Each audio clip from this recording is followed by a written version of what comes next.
We discussed the IT space now. It's holding on to gains this week. In fact, Nifty IT is the only sectoral index gainer this week, being led by a lot of these large weights like TCS and Infosys. Apurva Prasad, who's a research analyst, IT sector at HDFC Securities, joins us now. Apurva, good morning.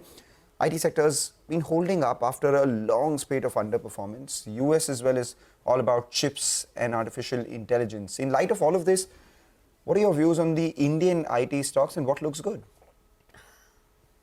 Good morning. Thanks for having me. So, yes, they've been holding up fairly well. In fact, valuations have run up considering the fact that there is an anticipation of the growth trajectory to accelerate or rather bottom out, so both margins and growth.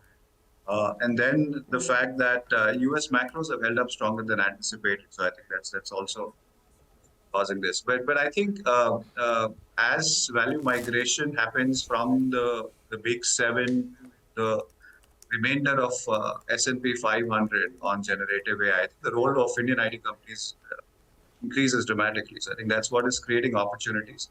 But in any case, the trajectory or the gradient of improvement is only going to be a very gradual one. So we do expect the normalization of growth rates for the sector over the next 3 to 4 quarters.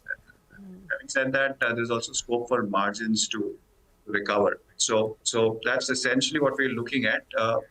We remain selective out here because valuations are constraining more positive stuff. Apurva, hi, good morning. I want your thoughts particularly on TCS because the stock hit a fresh record high yesterday. It's been very strong. You have an ad on that stock. Tell us a little bit about what the triggers could be from here on. So the triggers are certainly around some of the mega deals. So the BSNL deal, for example, gives relatively high growth visibility for TCS for next year. At the same time, in the current environment, I think the company with its execution track record has got a good chance of improving its margin. They have been actually outperforming on that for the past few quarters. So I think from an execution standpoint, from the current environment where deals are more cost-centric, cost optimization, there's a lot more vendor consolidation, captive takeover type deals. I think those support TCS. So I think the outperformance relative to Infosys would continue on growth also even the next year. That's what we're building in. Okay. Hi, Apurva. Good morning. Nigel on this side, and good to see you in. You know, Wipro has been the stock that suddenly woke up in the last 1 year. I think it's given a 30% return or thereabouts and surprised everyone.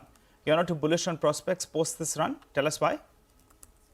We still have a reduce on Wipro and Tech Mahindra. I think the underperformance on growth as well as the margin catch-up is going to be a tough ask. They need to get to industry averages, growth averages. Look, the fact that there is a relatively large discretionary part in their current portfolio, the fact that they've got impacted on the BFSI a lot more than some of the peers.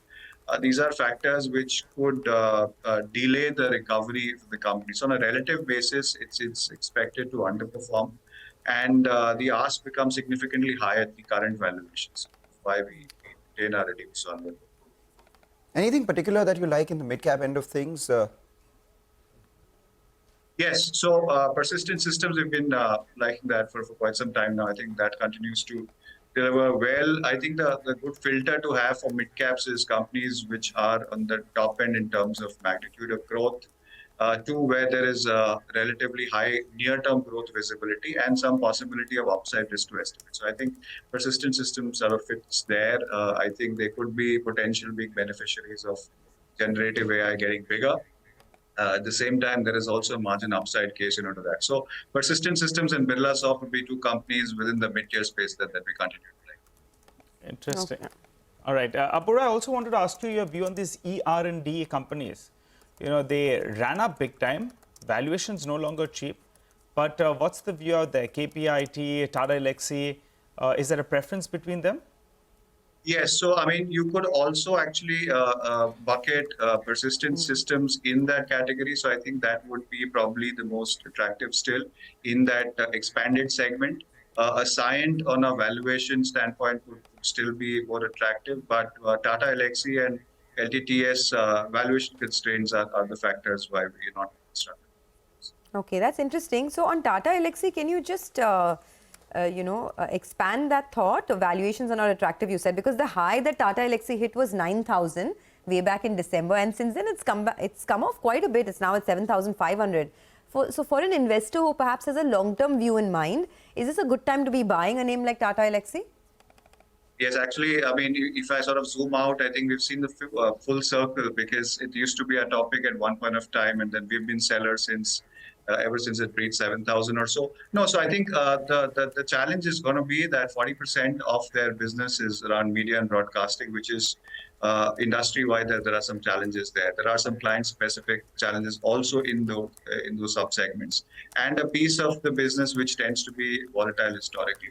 I mean, the big run-up that you saw of the companies is also the case of margins that expanded from 21% to all the way 30%, and that's what led to phenomenal growth in earnings. So I think the earnings growth is going to be more a function of top-line growth, and with that kind of a trajectory, valuations at 50 times FY25 is quite a stretch. Right. Apurva, I'm not sure whether you cover LTI Mindtree or not. It's been a rank underperformer in the space. A lot of people believe that, integration issues led to this underperformance, but a lot of them also believe that now it's in the price. Would you have a view there? Yeah, Mangalam. So, yes, we are actually constructive. We have an ad rating on LTI Mindtree. I think it's corrected fair bit since the last quarter or so. There have been earnings cut to out here. But I think at 5,200, the risk reward seems to be quite favorable. While it may not have near-term positive catalysts with some of the integration-related factors that continues, and the fact that H2 tends to be stronger for LTI Mindtree, which is not the case this time around. So therefore, the build-up needs to be a lot more for as they progress towards FY25. Having said that, at 5,200, it's at a substantial discount to TCS valuation. They were at good premium in the past. So I think these would be attractive levels to look at LTI Mindtree. Okay, these are attractive levels to look at LTI Mindtree. Got it. Thanks a lot for joining in. Appreciate your thoughts here on CNBC-TV18. That's Apurva Prasad on the IT space. But